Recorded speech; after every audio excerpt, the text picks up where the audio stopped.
the link out for how to do that. Okay, so here's what I need. I need 4 volunteers. We're going to move fairly quickly. You are, I think, you don't have to know anything per se. It's best if you don't know about the issues. Well, you don't even know what the issues are. So here's what I need. I need 2 people who read that statement and they feel open to the statement. Not that you agree with it 100% in its entirety, but if you were leaning in one direction or another, you would say, yeah, I can buy that statement. I'm there on that. So just 2 people. Anybody? I could do 1. Okay, 1 person, and I need somebody else, preferably a woman. I need somebody else. Who else wants to go? Anybody? Doesn't matter? All right, dude, it's all you, my friend. All right, you guys go in the back.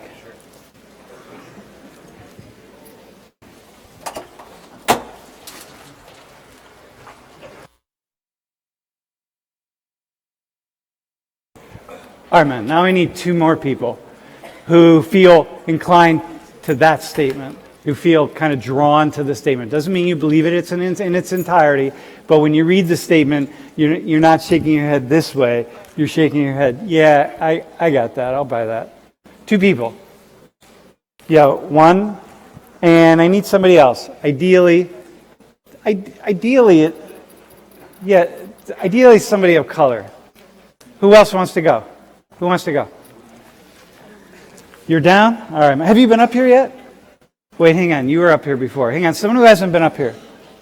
Who wants to come up? Wait, hang on. You're going to be up here. Who hasn't been up here? Who wants to come up? Who feels an affinity to that? Anybody? Okay, man. All right. You are on, my friend. It is all you. Come on up. You are back in the game.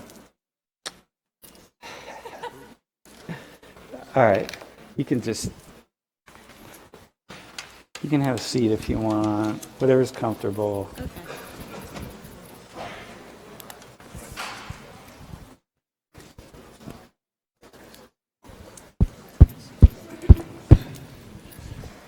Okay. All right, man.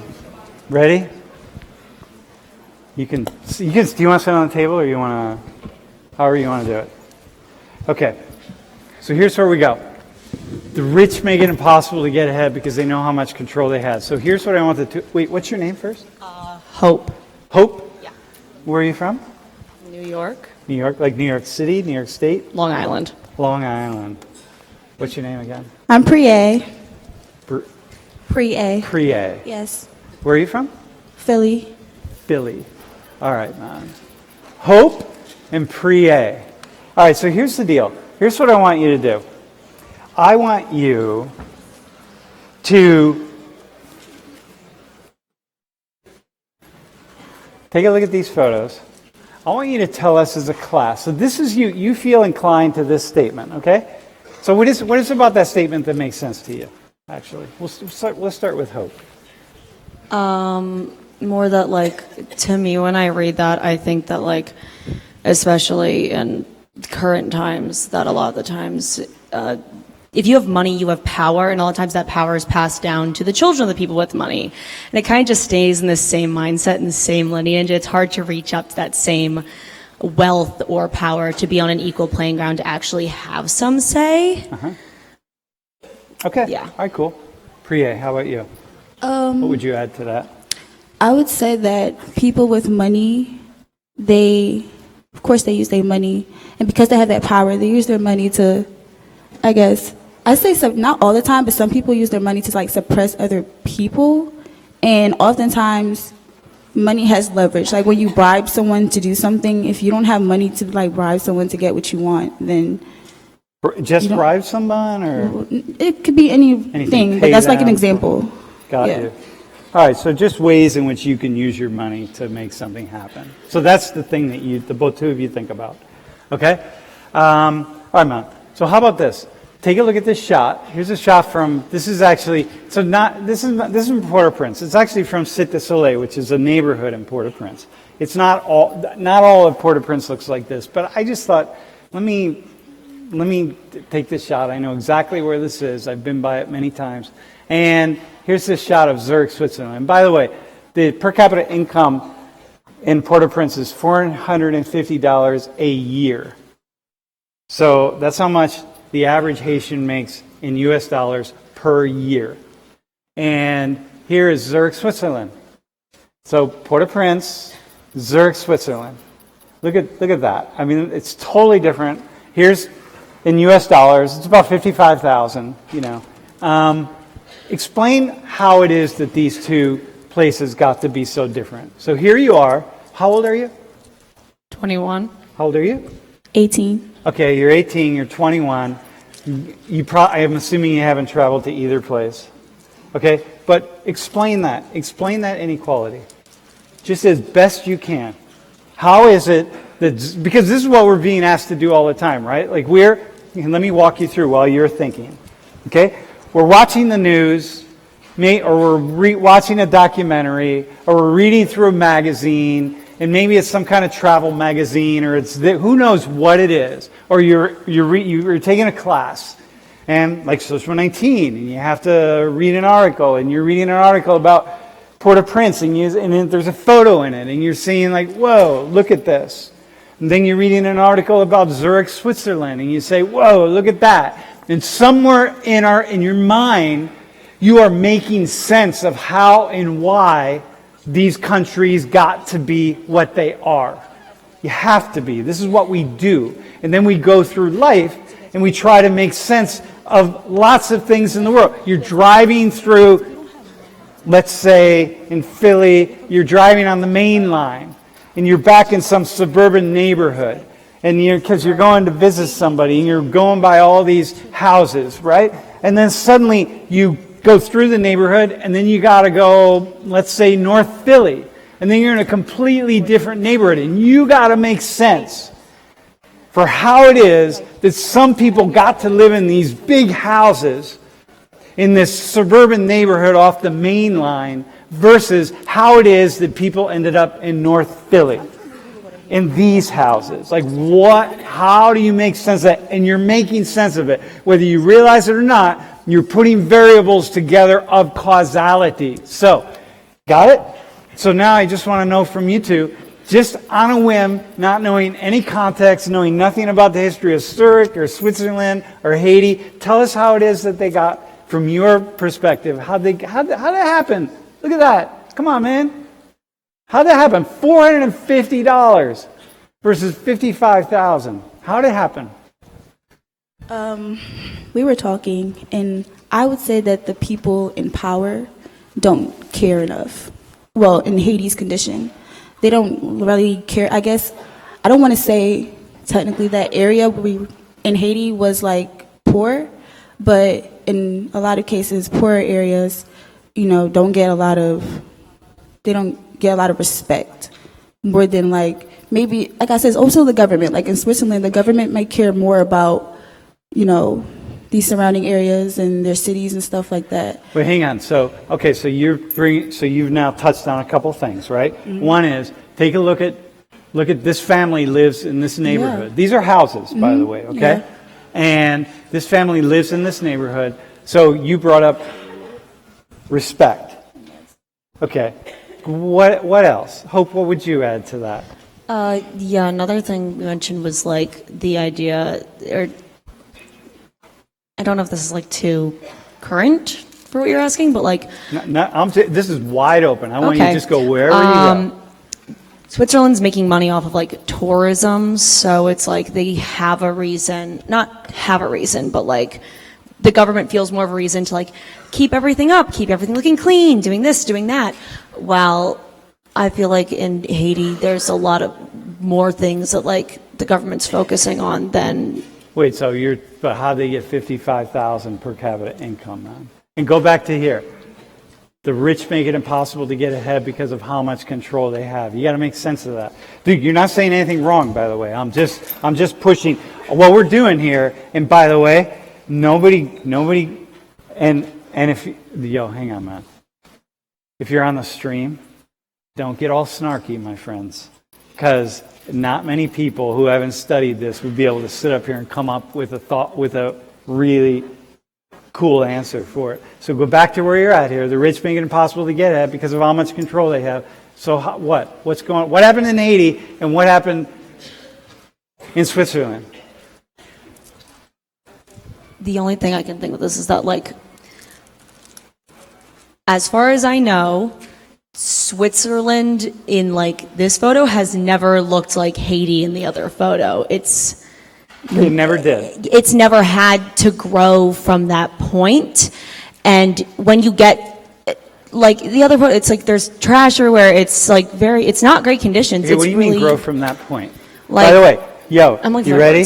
This right here, we're on a cool idea. What do you mean by that? I'm trying to find the words for it.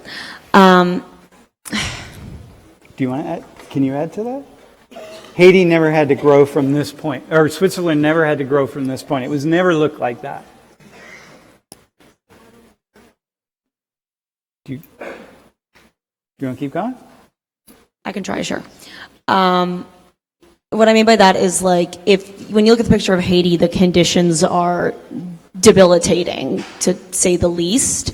You look at the picture of Switzerland, that's not it at all. It's easy to grow when you have a good foundation, and it's hard to build a foundation out of almost nothing. Okay, so you're starting to talk about structure and foundations and systems, right? And you're talking, so when you were talking about respect earlier, you're talking about something on some kind of larger scale, right? Do you have anything you want to add from what she said? By the way, you're only 18, so dude, come on, man. At 18, my head was so far up my rear end, I couldn't even breathe. So you're doing really well, by the way, and you're doing great because you're only 21. What else?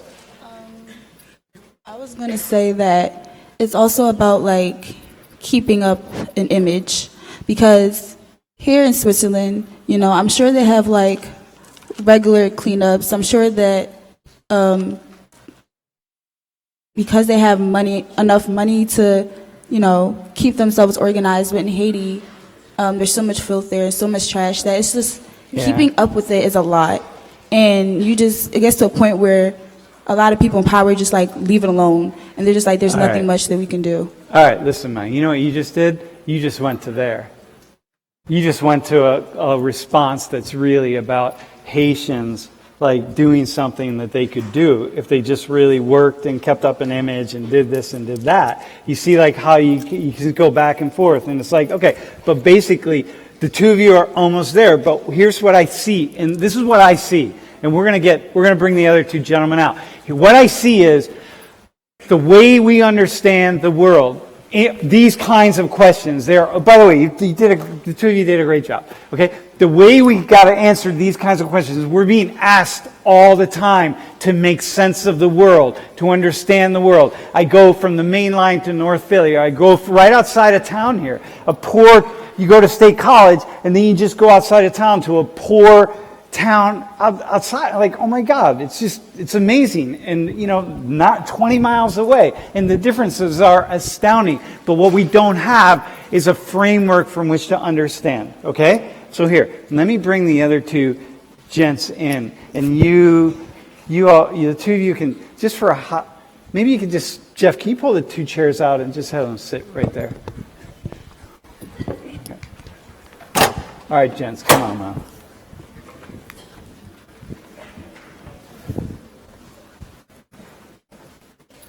Okay, so here's what I want you to do.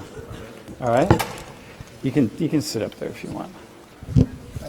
You want? Okay. Yeah. So this is what you are more drawn toward. Not entirely, right? But you're much more drawn toward that statement. Okay? Cool. That's what you said. All right, man. So I want you to explain this. This is Haiti. This is Port-au-Prince, Haiti. It's actually a community inside of Port-au-Prince where the Social 19 class had a project, still has a project. $450 is the per capita income. That's per year. That's on average what, if you divide up all the income by the number of people in Haiti, that's what it is. And here's Switzerland, 55,000 versus 450. And look at this photo, and look at this photo. I'm pretty certain there is no place anywhere in Switzerland that looks like this.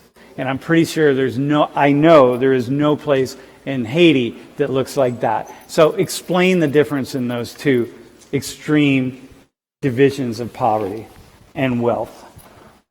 So I thought we were going to be talking about the United States, but I get this is fine. No, you don't. This is That's fine. fine. Listen, here's the other thing I said. I don't expect you to know anything about Switzerland. I don't expect you to know anything about Haiti. What I said to the class was, we're always being asked to make judgments like this.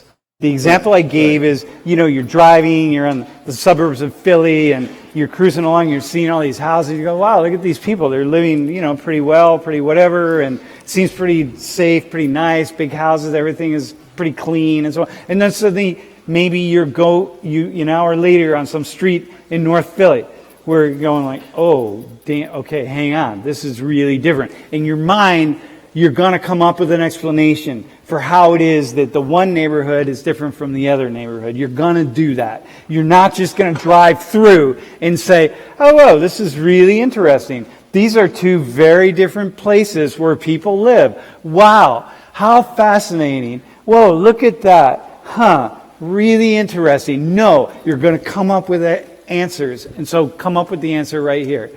How Port-au-Prince get to be like that and Zurich get to be like that? What's your explanation? I mean, a lot of it has to do with economics. I don't really know anything about Port-au-Prince, but it looks like that it had some natural disaster going on there. Or was that where the earthquake? Yeah. Okay, yeah. So I mean, there naturally you're not going to have as many economic opportunities. Because there was an earthquake? Because there was an earthquake. It probably destroyed a lot of what they had built and everything going on. So, yeah, Okay, all right, that's cool. And GDP per capita, but like an economic definition is like how it measures your standard of living. So, I think that represents not only how much money they have, how wealthy they are, but their standard of living that they're all right, experiencing. okay, bro, what would you say? That's good, by the way. All right. I think Haiti and Switzerland are not really too comparable because Switzerland is more well developed. How so? Like what happened? I think because one of them is a really rich country, a wealthy country where it can provide its citizens with a living wage and anything that they need to survive. So how'd they get rich? Dude, this is the question. How'd they get there? How'd they get there? What happened? What happened to make that? And not that. I think maybe through their taxes they're investing in buildings, investing in other resources. While maybe Haiti probably didn't really do too much of that. So maybe they invested in something. So they did something to help become what they are today. And why then? Why not Haiti? Why not Haiti? I mean, it's possible that Haiti could have been that way before, but because of the recent earthquake in 2010, which not too recent, but maybe that could, because since when the whole city is destroyed, it takes a really long time to rebuild everything. Okay, so let me just go back. Say that neighborhood looked exactly like that before the earthquake. So, but that's good. So you're saying things happen, and historically things happen, but you're not really sure what they are, but they did happen. Yes. Okay, would you add anything to that? I would say standard of education, information. Wait, hang on. So standard of education. So if these people if these kids went to better schools, what would happen? I'm saying if these kids had a better education, then they would probably grow up with a better standard of living than they're living in now. Uh-huh. Would you add anything to that? Okay, that's cool. It's probably possible what he says, but I'm not really sure too much. Depends on the people too. Okay, listen, man. So here's the deal. Do either of you want to add anything? Anything come up? You can just hold that. Listen, y'all, you ready? So here's what happens. We take classes places like Penn State, we take classes with people who study these kinds of things. We sit in the classes, you take notes, you write stuff down. What I do is I come in with my PowerPoint slides. I have all sorts of notes up there about the history of Switzerland, the history of Haiti, and I put the PowerPoint slides up, and you write your notes down, and you pretend like you've learned something, right? You pretend like, oh yeah, I'm understanding this. And then you go, and maybe you memorize it for some quiz or some bullshit like that. And then somehow we expect that maybe we know something, right? But we don't learn that way. There's no way to learn that. It's not possible. This stuff is so incredibly complex, right? So here, you all, if I had told you all the history of these countries like this, right? If I gave you this kind of really complex, interesting, 10-minute long explanation, then I said to you, then I did the same thing that I just did here. I gave you the mic and I said, hey, you all focus on this, because this is what they picked out. You all didn't see this. This is the statement they picked out that they were more drawn to. And here's the one that you picked out that you were more drawn to, right? More drawn, doesn't mean entirely. And then I say, okay, explain it all. It wouldn't be very different than what it is right now. You just like picking stuff out and like, because we don't know. And this is how it is with most things. We don't know. We have no idea, and mostly we tell ourselves we don't care. Because education to us has become so mind-numbingly dull that we think like, all right, what's this bullshit and why does it matter? Why does it matter? So here, let's do this. Anything else you want to add to that? Did anything else come up in my little piece? Nothing? Okay, so here. The question is, how do we get so unequal?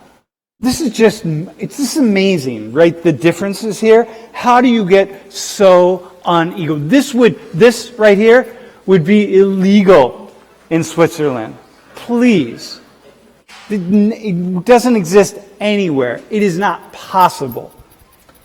And how do we get so unequal? And how is it that all of us, that we could have a world like this, with this level of wealth? This is one city in one country. I didn't even pick the U.S. I could have picked, downtown Shanghai. I could have gone any number of places. Didn't really matter. How is it that we could have so much intense wealth and not have even an understanding of how it is that we got here?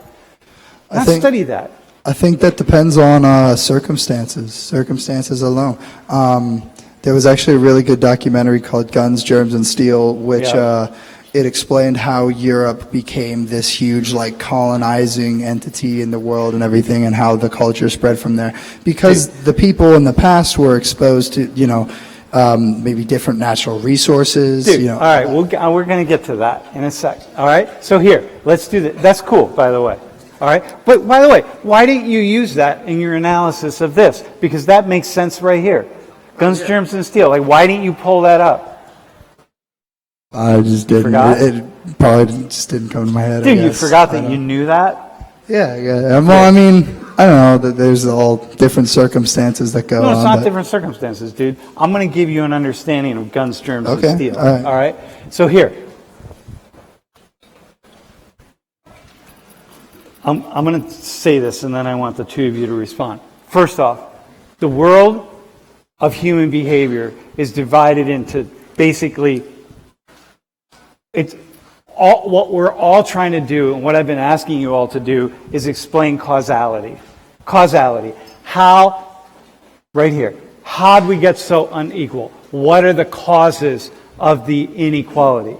Okay? Now here, any explanation that you give is going to be rooted in either choice or chance. Freedom or determinism. So the two of you went to more of the chance. You went to factors and forces outside of our control. Remember the invisible strings? It's like all these strings that are sort of coming down that are shaping our behavior in ways that we don't see. Well, if you're born, remember you said something about, what did you say? If you're born rich? If you're born with money, if you're born with money, you're going to have money passed down. Meaning that chance, outside factors and forces directly shape our lives. So if you're born with money and you're from Long Island, so I assume you're not poor. If you were poor, you wouldn't be at Penn State. You'd be at some community college in Long Island, right? So chance played a role in your life, that somehow these strings come down and they attach hope. This is hope, by the way, right? And they attach to you in some way that your life is shaped by factors and forces outside of your control. You all chose lean on the side of choice, meaning that, look, no matter what happens, people can make different choices. So even if you come from money, so Hope comes from some degree of money because she's from Long Island. She's out of state. Like, she wouldn't be able to come here at Penn State if you didn't have something. But you still made choices. Like, you still had to study. Obviously, you scored fairly well on the SATs or ACTs. But if you just spent your entire high school smoking weed and skipping school, you probably wouldn't be here. Maybe you would be. Maybe you did do that. But you probably didn't, and you wouldn't be here. So somehow things happen. If you made other decisions, you wouldn't make it. Choice plays a role. Chance plays a role. So here's the deal. Choice and chance. They're both always in play all the time, 50%. Okay, now, choice and chance. Now use that to explain Haiti and Switzerland. Choice and chance. Yo, Choice and chance. are you ready? In your mind, before you do that, in your minds,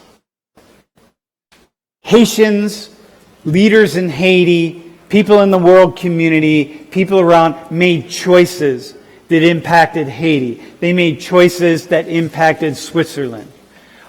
Factors and forces came together outside of the control of any single individual that impacted Switzerland and impacted Haiti. So what is that? How do you use that to explain what's going on? Dude, what do you have? I was going to say it might have something to do with comfortability. And I don't know if I said that right. But just being... Of comfort? Yeah. Yeah? How so? I don't know why. Because it's like some people just get comfortable and they settle for less in certain situations. Like they just accept. Dude, you do realize that you've now walked into the world of choice. Yeah, that's what I was heading into. So it has something to do with that. Yeah. So you're saying like Haitians at some level must have settled for something, and the Swiss must have settled for something. Right. So And they got comfortable in some level. So they started making choices that kept them where they are. Yeah. And how about chance? Chance. How does chance play a role? Because both are in play. Right. I feel like with chance,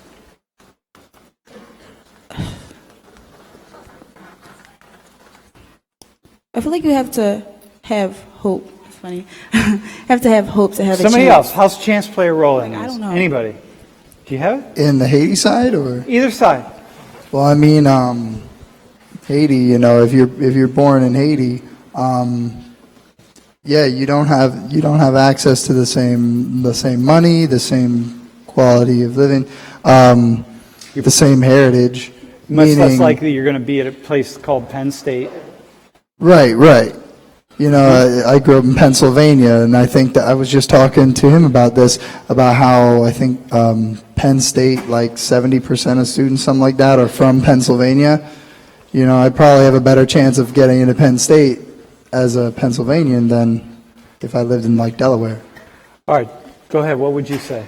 I was going to say basically like the same thing, that there's, I'm guessing, a close to like equal chance of like someone being born in Haiti as well as Switzerland, but you don't really get to make that choice when when you're born. So it's sort of like, it's where you end up, and it's also, I mean, I'm trying to figure out how this relates to income.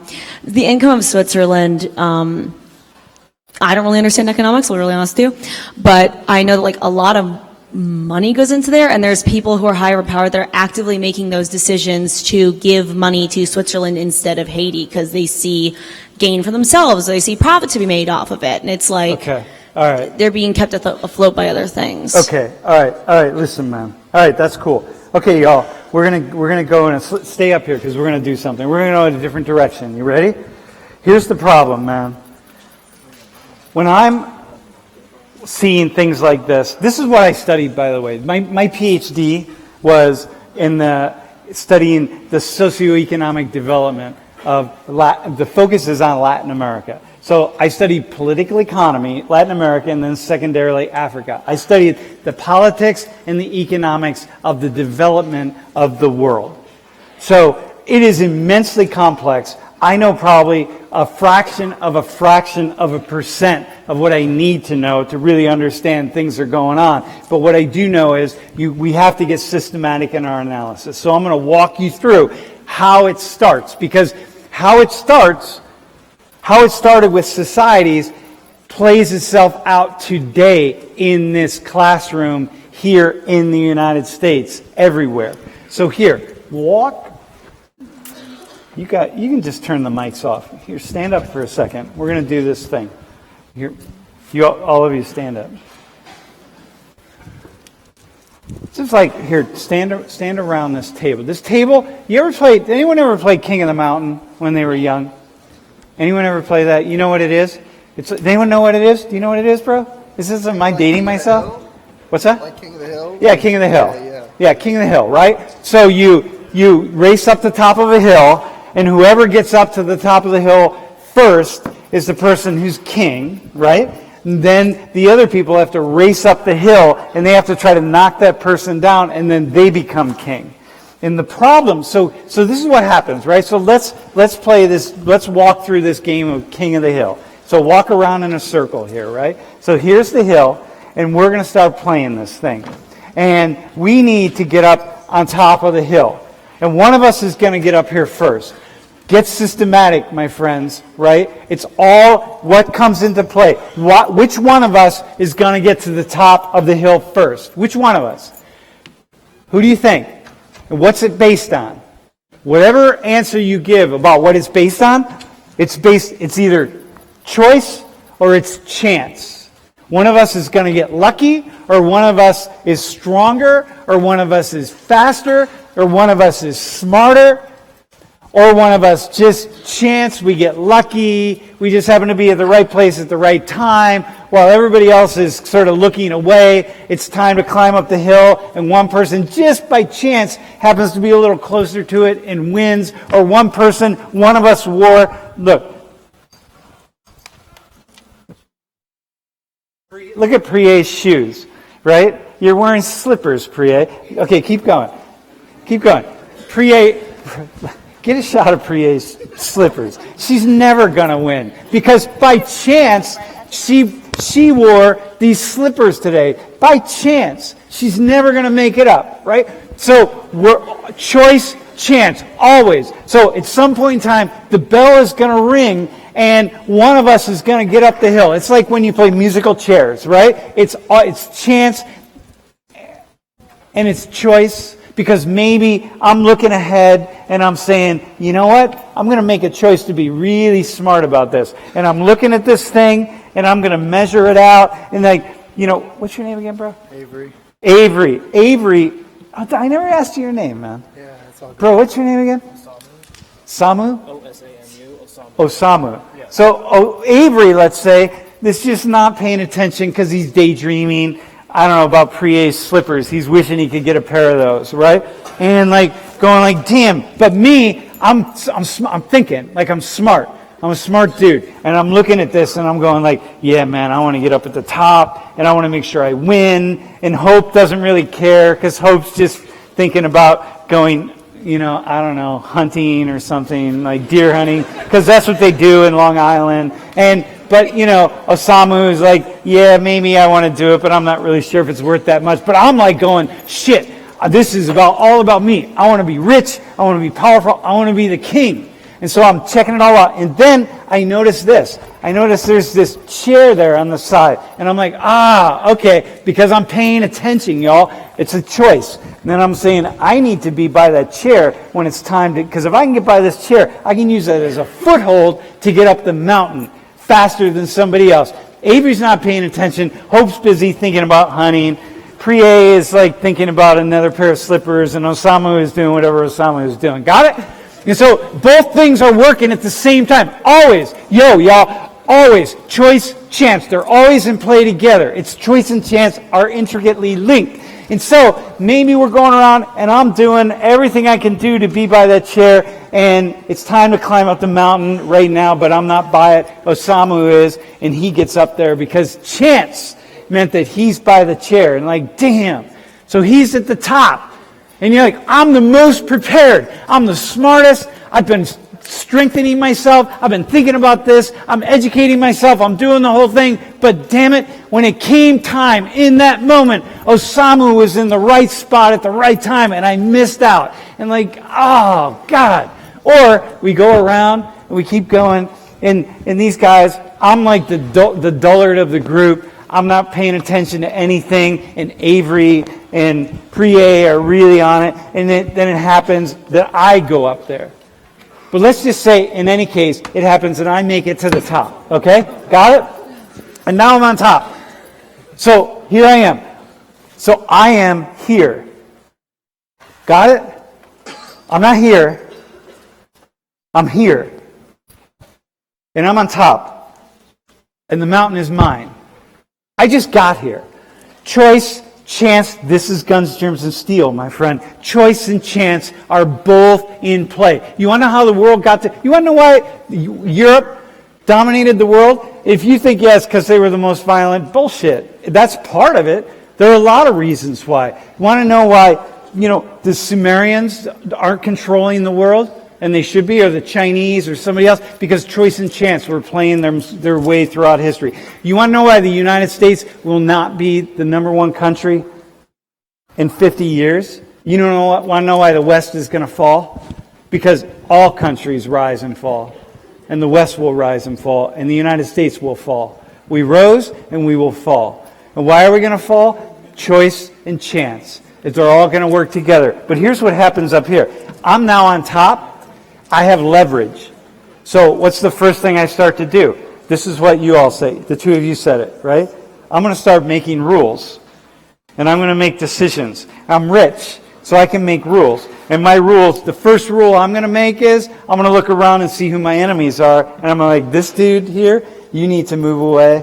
And this dude needs to move away. The two of you I can handle more, but these two guys are like, you're a little bit dangerous for me, and I need to make sure. And I'm going to do other ones. And by the way, I'm going to do all sorts of rules. My kids, my family, my banking, my everything. I control how everything works. So I'm going to bring my people up here. People of my community, people of my group, people who look like me, people who are like me, people who think like me. They're going to be the ones here because we're going to be in this together. So maybe it's going to be Priye because, we're on the same team for whatever reason. And I'm going to let her up here. But once I'm up here, I start making the rules. And when you're on the top, you can make the rules. And once you start making the rules, you're more likely to stay on top. Nobody gets on top and then says, oh, okay, I'm on top now, so the first thing I'm going to do is I'm going to pass laws across the land to ensure that everybody has an equal chance of being up here. Nobody has ever done that at any point in human history. So what it is, you know what, y'all? Like, my people have been up here long enough. Here's what's going to happen. Why don't you all are going to just come up and join me here. Your children are going to compete at an equal level with my kids. There's no reason that these children in Haiti should go to the schools they go to. They really should have whatever they need to compete with my children, to compete with our children. So here's what we're going to do. We're all going to be up here together, and then we're going to ensure that all people who are less fortunate from us, they can all come up here together. And what it's going to mean is that we won't be so high in the mountain, but, what's going to happen is we're all going to sort of work it out. And that's not how it happens. And then what happens is people stay up there. And they make choices, and then chance is involved. There are lots of reasons. The reason guns... Yo, hang on. Hang on 1 second. You can just sit up here for a second. Dudes, listen, man. I want to say something to you. I rarely say this. I will never say this. Most anything that I ever say in this class, you don't need it. You're going to die. And on your deathbed, you're not going to think, damn, that thing that Sam said way back then, that was actually really cool and insightful. Like, glad I remembered that. It really helped me in my life. because there's not much I'm ever going to say that's insightful. But what I'm giving you right here is something that if you hold it, if you think about it, if you pay attention to it, I guarantee you will use it for the entire remainder of your life to understand how it is that human beings and human systems and peoples of various groups became more and less equal. It is fundamental to understand how it is that we got to where we are today. And what I just walked you through is the fundamental history of the world. It's a history of people rising and falling because of choice and chance. And some countries moving up and other countries moving down. And some people moving up and other people moving down. And choice is involved because people say things and do things and they use their intellect for one thing or another. And chance is involved. You happen to be at the right place at the right time. That's where the Diamond book is so valuable. And it's all about this, and they're always in operation together, always equally, all the time. So here, we're going to... What do you want to say? Do you have a question? And then you guys are going to... you can sit down. Do you have anything you want to add to any of that? Anybody? I mean, I kind of agree with what you say. Like, it can go either way. I mean, it's not always choice. I mean, sometimes you cannot given the chance, therefore it's like not your fault that you didn't get a high success. All right, right, exactly. So, however, I've worked with enough kids. Man, let me tell you something. I have worked with enough kids. In fact, this classroom we have funded kids. See, like these two young boys right here? We have funded kids like that to go to school just by chance. I was in Haiti one time, and I was sitting next to this young woman, and there was some sparkle in her eye, and she lived in a house like that, and there was something in her eye. I don't know, it was chance. I happened to be where she was, and she starts talking to me, and she spoke Creole. I don't speak Creole, but it was being interpreted, and she said, I want to go to school. Will you help me go to school? And I'm like, yeah. And like, what the fuck? How was I in standing next to her in that moment? And then she looks at me and says, I want to go to school. And she had a twinkle in her eye, man. Like there was something going on in her eye. And I'm like, yeah, all right. And she did. And she went all the way through. And I'm like, damn. And another person very similarly said the same thing to me, a kind of like that. And she didn't do anything. I'm like, yeah, I got it. But she couldn't do it. For whatever reason, choice, chance. I don't know what was going on in her life. It wasn't just choice. There's chance happening too. It's all at play together. You know what I mean? All right, man. Do you have anything you want to add before you did great, by the way. You all did great. I mean, this is impossible. Come on, man. I studied this for 5 years. Anything? All right, no. Thanks. Do people hunt in Long Island? I have never hunted in my life. Yeah. All right. All right, thanks, guys. You never hunted? Never hunted. Dude, somebody... I don't think Long Island's used for hunting, I don't think. What's that? I don't think Long Island's used for hunting. It's not. Long Long Island. Island, who doesn't tell me all about it? No, dude, nobody hunts in Long Island. Hang on a second. Hope is... Who hunts in here, by the way? Someone can you take Hope hunting? She's from Long Island. Oh, yeah, you do. Do you eat meat? Yeah. You do eat meat? Yeah. Have you ever killed an animal? Yeah, but You have? I wasn't happy about it. Well, that's good, though.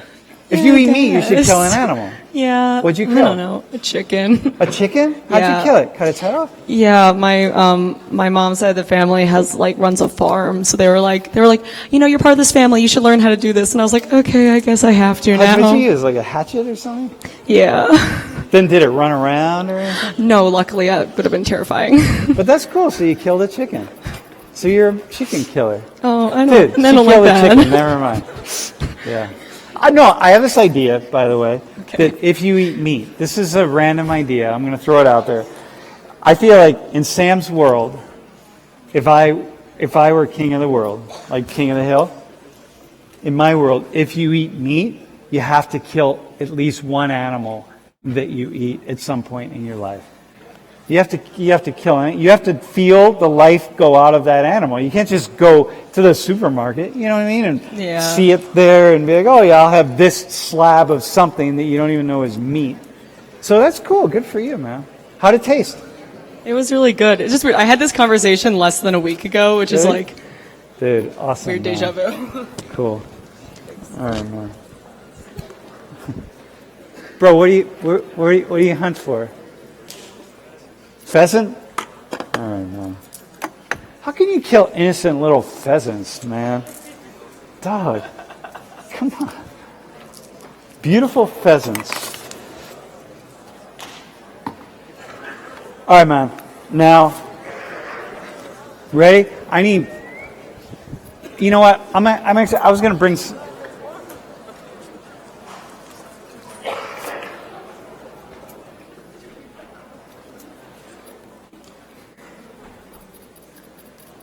Dude. All right, man. You ready? Yo, by the way, I actually tweeted out a video that we made about a year ago in this class about Haiti. So if you're interested in hearing some of the historical context around Haiti, I was able to tweet it out. So Yeah. I it's did. on the feed. Hey, does anyone want to volunteer really fast on something? Could be anybody. Dude. Bro, you want to volunteer, bro? All right, come on. Just for the fun of it. Here, what's your name again? The Korean name or Yeah, give me the Korean name. Jong Yup. What is it? Jong Yup. Chong, yeah? Yeah. I can say Chong. Jong. Chong? That's fine. I butchered it, I'm sure. But all right, dude, explain this to me.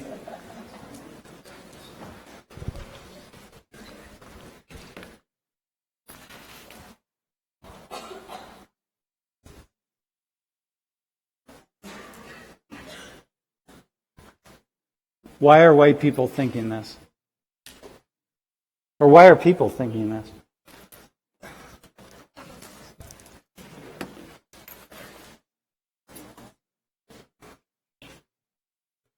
Just start with white people. 52% of all white people think that discrimination against white people is as big of a problem as discrimination against black people and other racial and ethnic minorities, including, I assume, Koreans. It could still be a good percentage of people. The 52% of all white people can also be supporters of like all lives matter. Those people could be also thinking. I know, that, but explain. racial. Just tell me what do you think is going on in the heads of white people who are thinking that, yeah, man, the discrimination against us, it's white people in America, in the United States, is just as bad or worse than the discrimination against black and brown people. Like what's going in their head? Yeah, what's going on in their heads? All right. Potentially, theoretically, Yeah, just what do you think? When you read that, what do you think? Like, wow, what are white people thinking? it could be some situations such as maybe there is a program where there is like a opportunity that the black people get that the white people do not get. Okay, so that's one. What else? So, So people are seeing that something's going on in society that black and brown, not just black people, but Right. black and brown Brown people people. are getting something that we're not getting. right. Yeah, okay, what else? Do you think white people are feeling like they're doing well? In terms of Just so their own socioeconomic standard, or? they're generally more well off than the other ethnicities. Okay, but nonetheless, they feel like discrimination is half of them, man. That's half. That's a lot. Right. So when you look at that, you're just kind of confused. Do you think it's true? Is discrimination against white people as big of a problem as discrimination against black and brown people? I don't think it's true. Uh-huh. So if a white person, if I were to say that to you, like, Right. Jung, Right. discrimination against me is as big of a problem as discrimination against you. Right. What are you thinking? Of course it is. Come on, me, a white guy. You don't think it's true. Well, so what would you say? I would probably say that you might have suffered a discrimination for some godly reason, but if you look at the world, there might be situations where the chances are that the white people are less discriminated than the other people. The chances are better. Okay, so let's walk through a couple things here. Let me show you a couple things.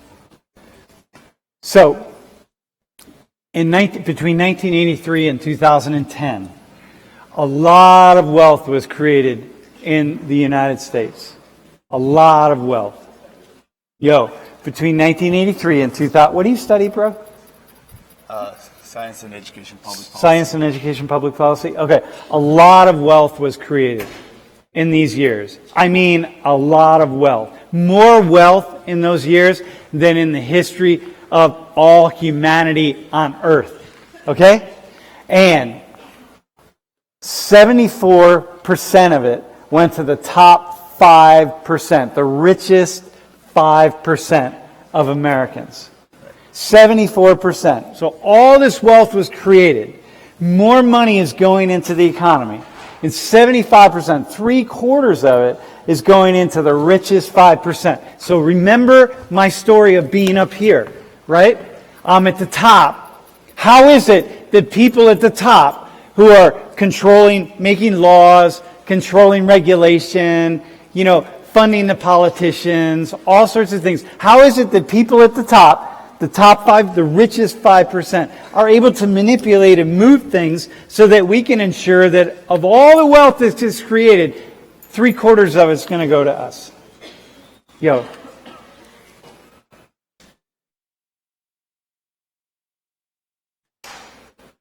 ready? Okay. Okay, here. Answer that question.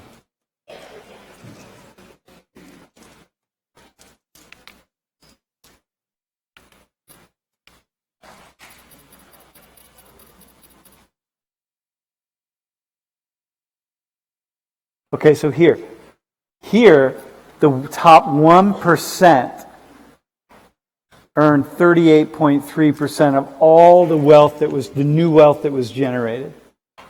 Here, in the first 5 years of Obama, the top 1% got how much of the new wealth? What do you think? I'll say B. B? What do you say? You say B? What do you say, man? What? D? Got a hater up there. What do you say, bro? C? What do you say? B? Bro, in the hat, what do you say? B? Dude, the answer is D. So even Obama, Mr. Obama, remember hope, the great white black hope, is going to come in, and Obama's going to set things right after the 8 years of the Bush administration and all. Oh my gosh! And Obama, we elect him because he's going to even things out. Somehow that didn't quite work out that way. So what happened? Up here at the top, the things keep happening in the same way. Okay? And all the white people are not in the top 1%. So now I go back and I ask white people, hey, how you doing? How's discrimination going for you? How much do white people understand discrimination? How much do you think white people understand discrimination? How much do you think white people yeah, just that. It's just how much white people understand discrimination. How well? I say decently well. Yeah? Decently well? Dude, how much do you think white people understand inequality? The average white person.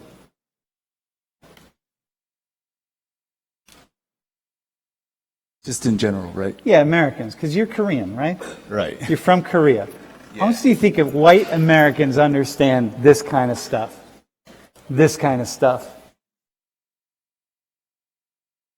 Well, it really depends on how much they know, but... Dude, what do you look out, and dude, look out right here. How much do you think all these white students understand any of this stuff? And their parents? Let me give you a hint. Go ahead, what do you think? No, go ahead, what do you think? No, go ahead, what do you think? All right, fine. You can insult them. You're all right. Because I'm about to insult them. I'd say about 20%. Dude, they don't understand shit. Okay. Right? They understand nothing.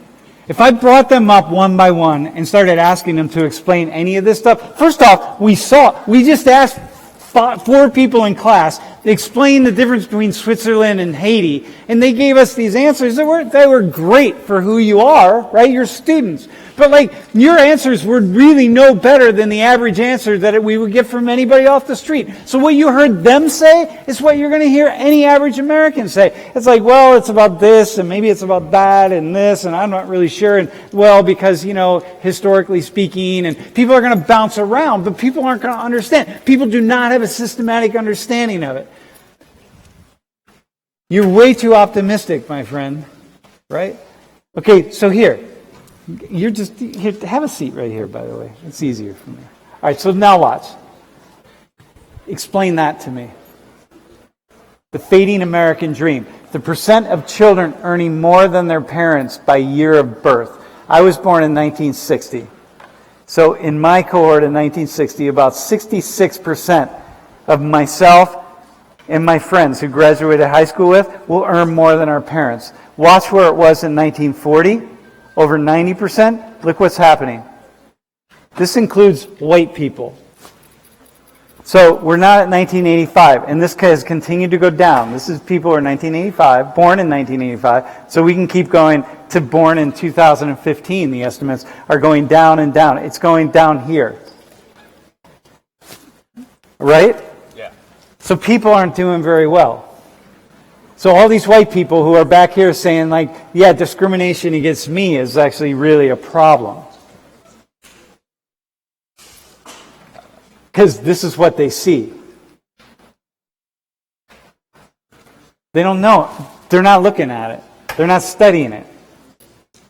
So what would you say to white people who said like, yeah, discrimination against me is a real problem? Because look at me. I'm not going to make more than my parents. You might lie to yourselves and think you are, but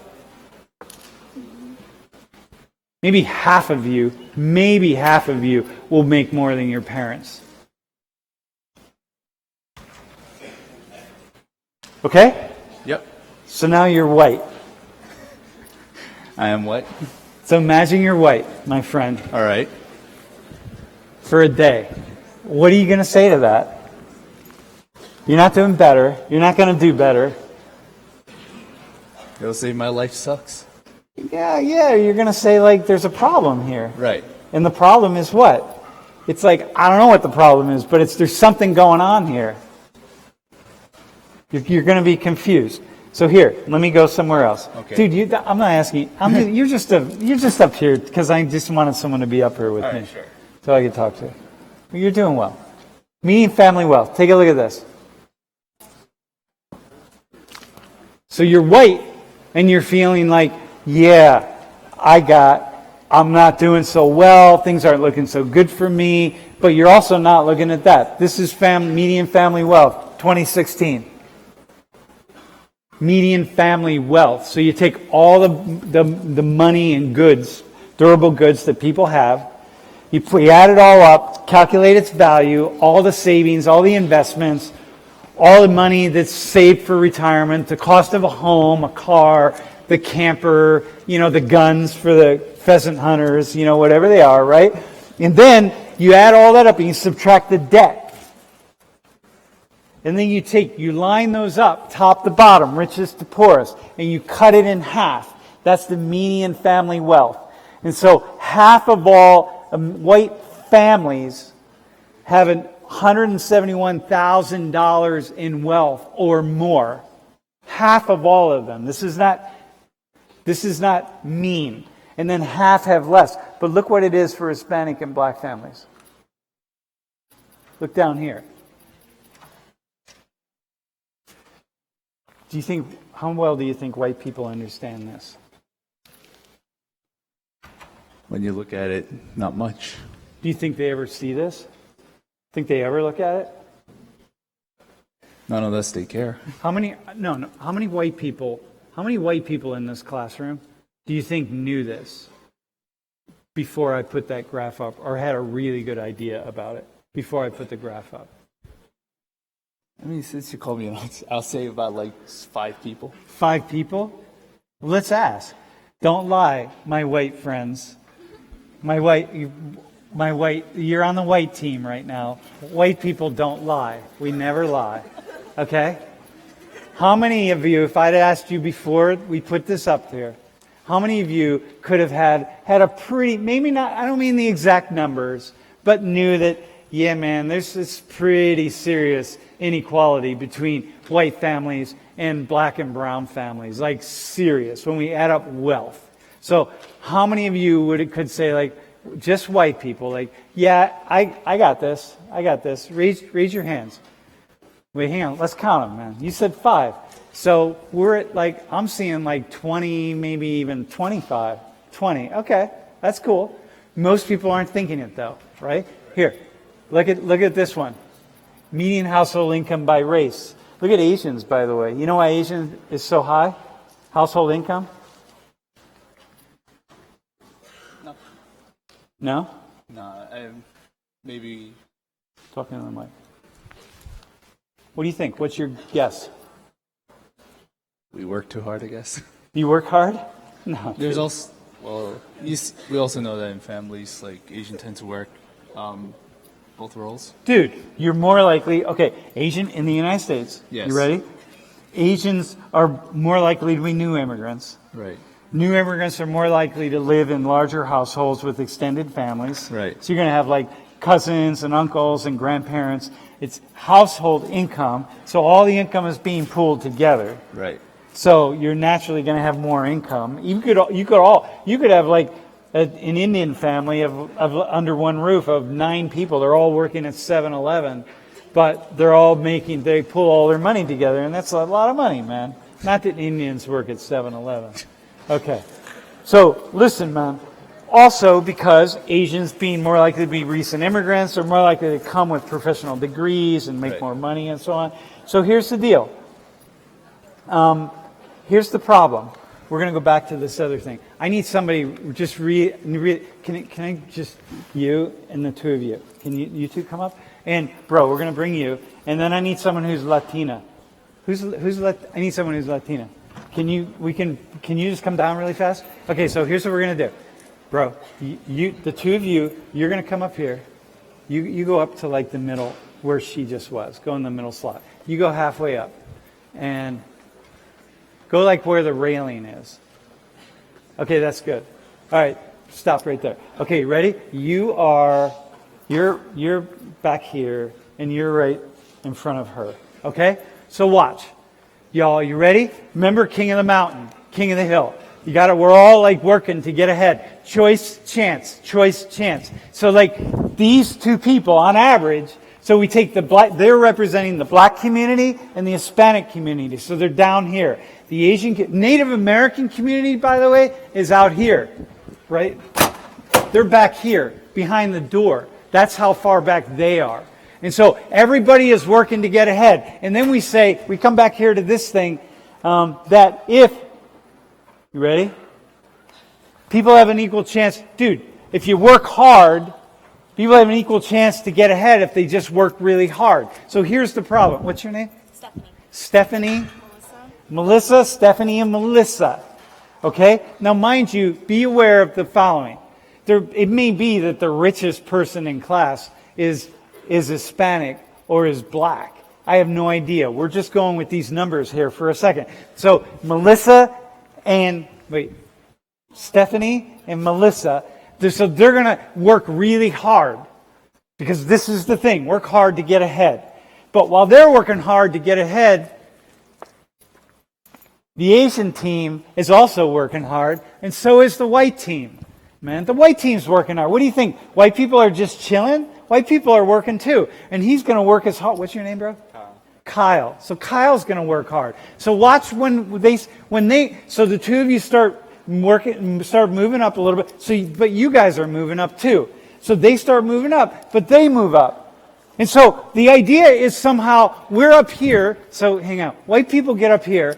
And then we look back down to black and brown people, less so Asians, and we're like, Kyle, you know what they need to do? They need to just work a little harder. You all could do it. Hey, by the way, Stephanie and Melissa, you could do it. You could be where Kyle and I are, but you're going to have to work really hard. But the problem is, when you're working really hard, are you ready for this? What are Kyle and I doing? We're working really hard too, because he and I are climbing up as well. And so the problem is, they can work as hard as they want, but we're going to keep working hard too. And so it doesn't stop. It's like, it's the whole thing.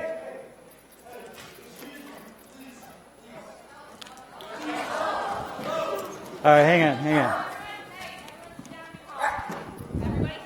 Hang on. Did he have a seizure? Dude.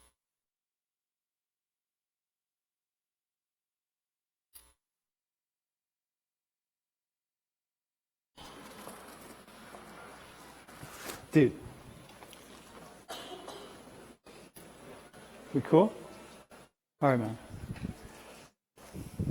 man. Let me just finish. My wife has epilepsy, by the way, so I'm really comfortable with people having seizures. It's part of my life.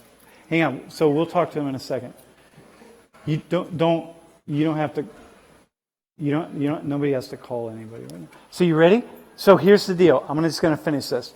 So you understand the problem is this cycle just keeps going and going and going. And what happens is we are